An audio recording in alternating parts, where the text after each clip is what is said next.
Hi, welcome back to my channel. My name is Chippy, for those of you who don't know me, better known online as Definitely Not Chippy if you follow me on TikTok. Oh, Alabama, where do I begin? You are a state that is best known across the world for two things: college football and cousins marrying each other. But what is it like to actually live as a kid going to school in Alabama? More importantly to my channel, what are the state sex education policies of Alabama? Today's video is the first in a 50-part series on each state's individual sex education policies. We're going to take a look at Alabama's current state sex education policies and any laws that are passed or are pending in their legislature. We're also going to take a look at the relevant statistics in the state of Alabama. Don't forget to like and subscribe and comment and all of that good stuff, especially if you want to see your state's sex education policies covered.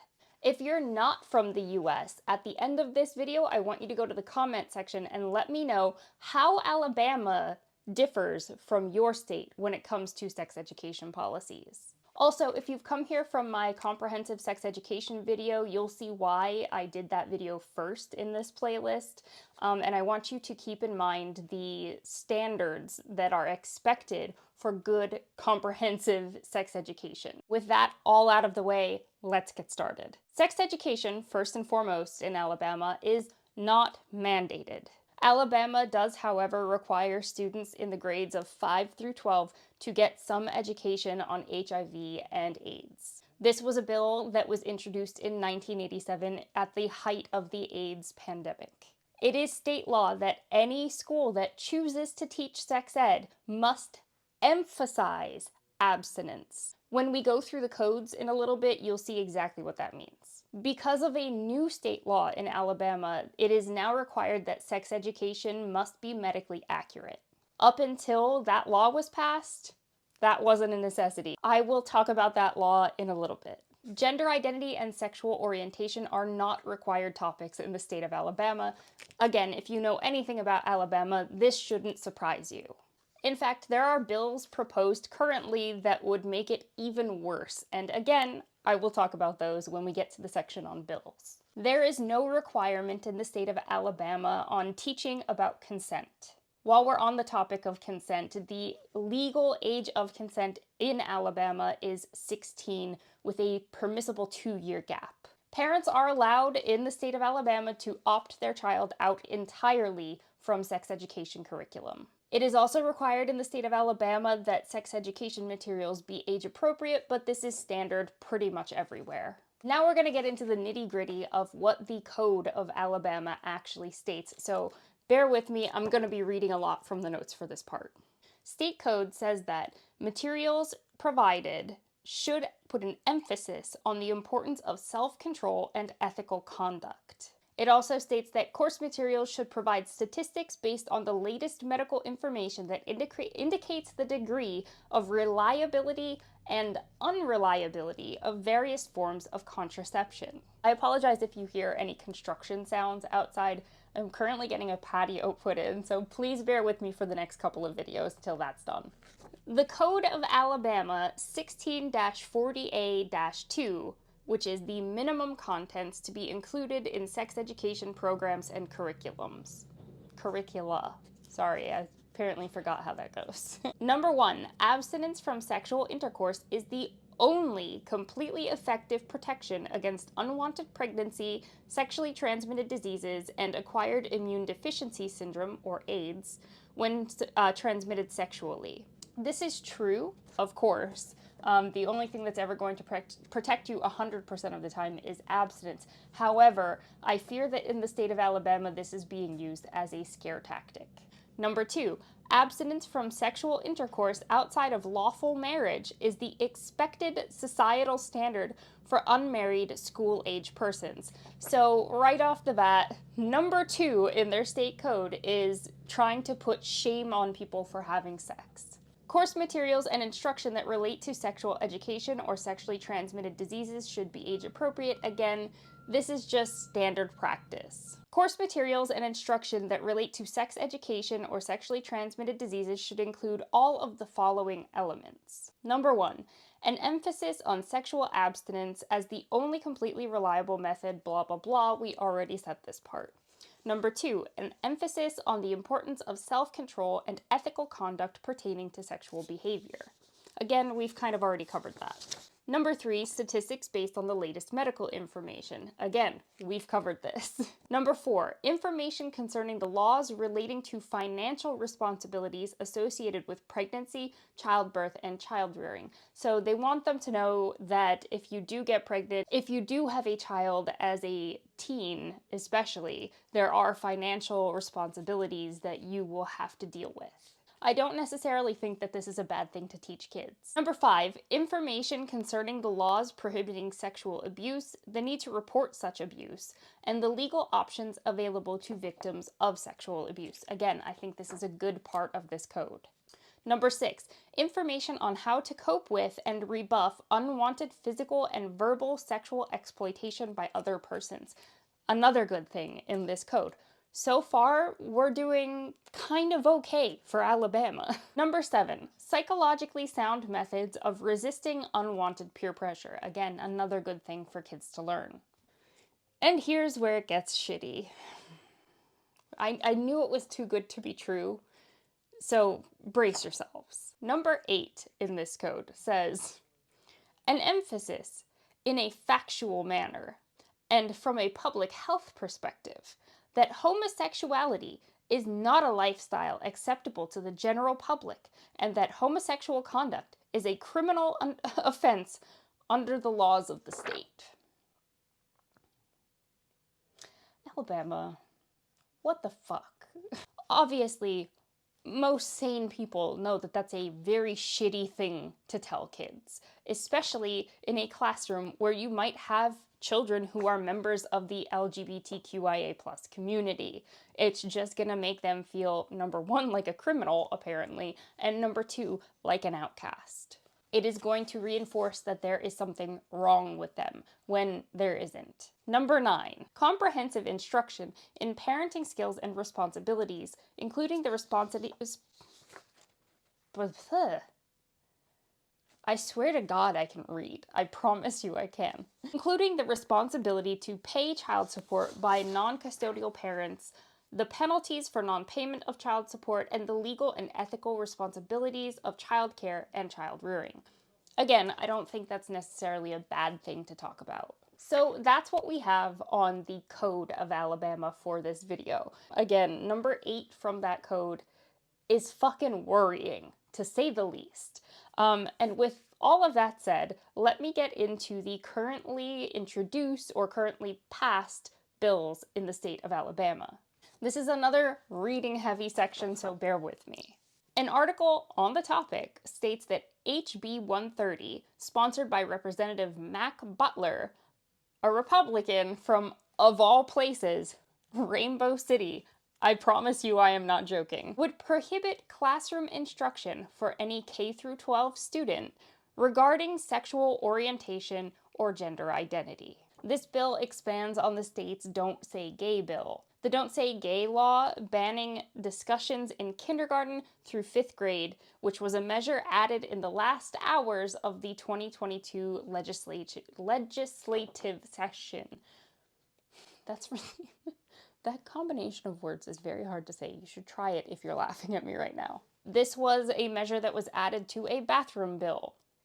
Are you getting the picture of what it's like in Alabama yet? Butler's bill is a more limited version of a legislation that did not pass out of committee last year.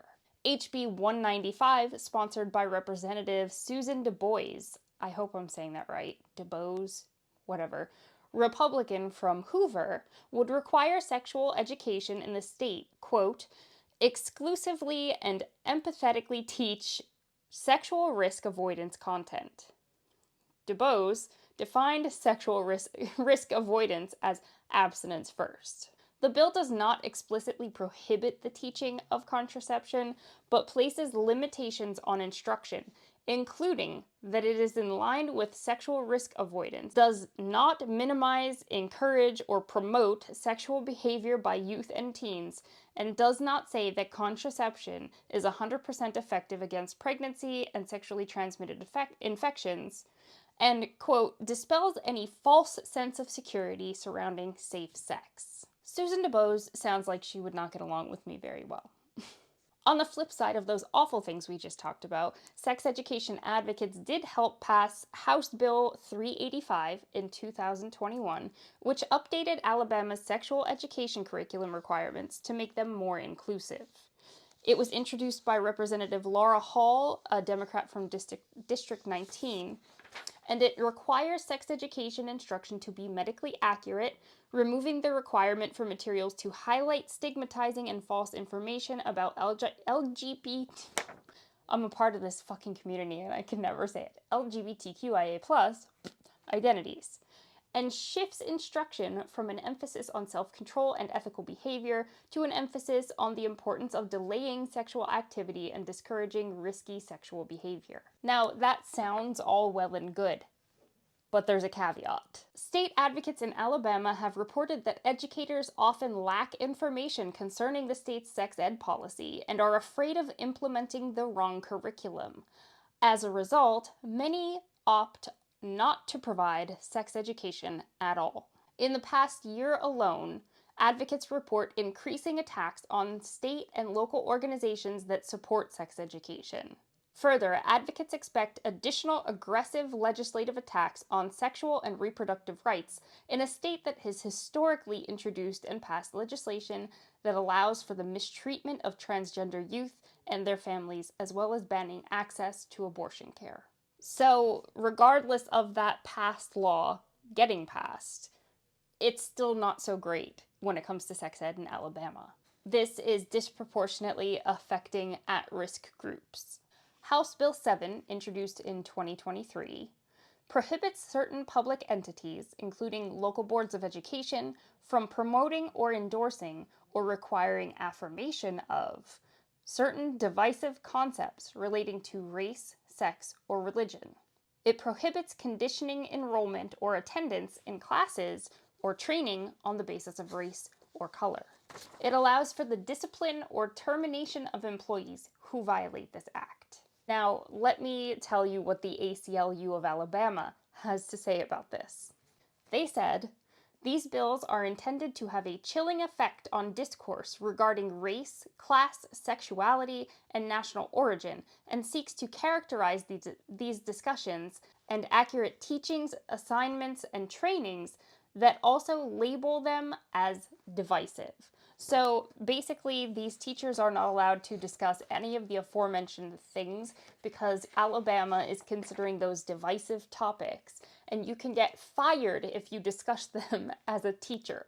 House Bill 6, introduced in 2023, adds to existing parental rights legislation that there is the fundamental right of fit parents to direct the education, upbringing, care, custody, and control of their children. So this is a bill that is allowing parents to interfere even more in education than we have seen in previous years, and that was already getting out of hand. Now that we've talked about the bills that are currently introduced in Alabama or have recently passed, let's talk about the reality of being a teenager in the state of Alabama.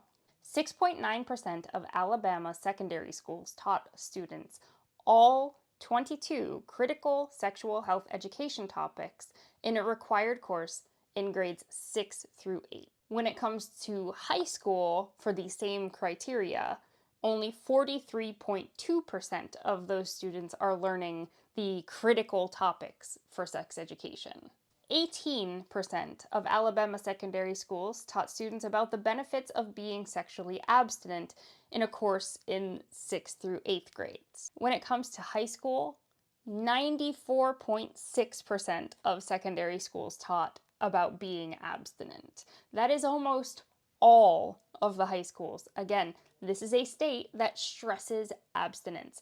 This is something we would consider in the past an abstinence-only state.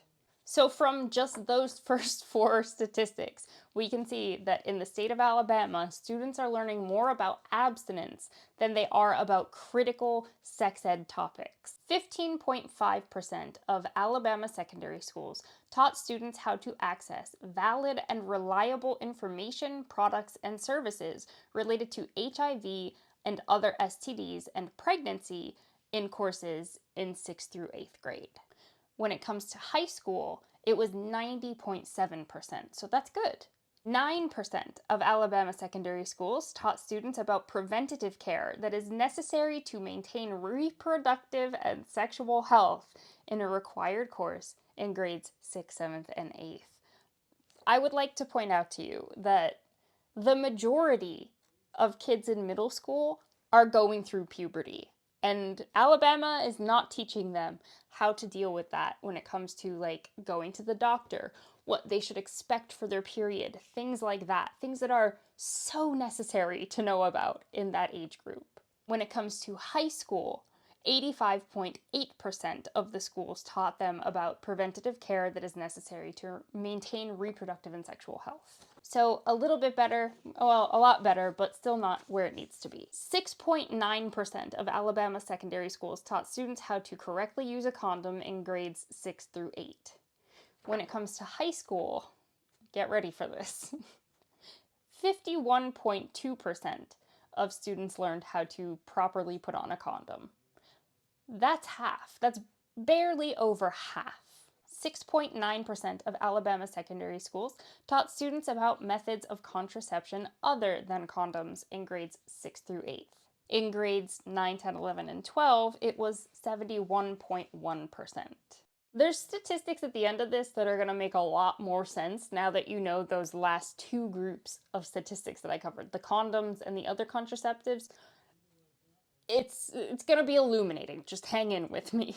9% of Alabama secondary schools taught students about diversity of sexual orientations and gender identities in grades 6, 7, and 8. When it comes to 9, 10, 11, and 12, the number was 51.9. So again, that law was recently passed to allow teachers to teach about these things. However, we are seeing from the statistics that is not happening. 9% of Alabama secondary schools taught students about gender roles and stereotypes in 6th, 7th, and 8th grade. 9%. For high school, that number was 68.3%. So still not teaching about that either. Only 39.4% of Alabama secondary schools, in general, provided students with curricula or supplementary materials that included HIV, STD, or pregnancy prevention information relevant to LGBTQ youth. 39.4. I guess this shouldn't be surprising given that code that we talked about at the beginning, huh? Now let's talk about behaviors of high school students in Alabama. In high school, 15% of students in Alabama have had sex with 4 or more partners.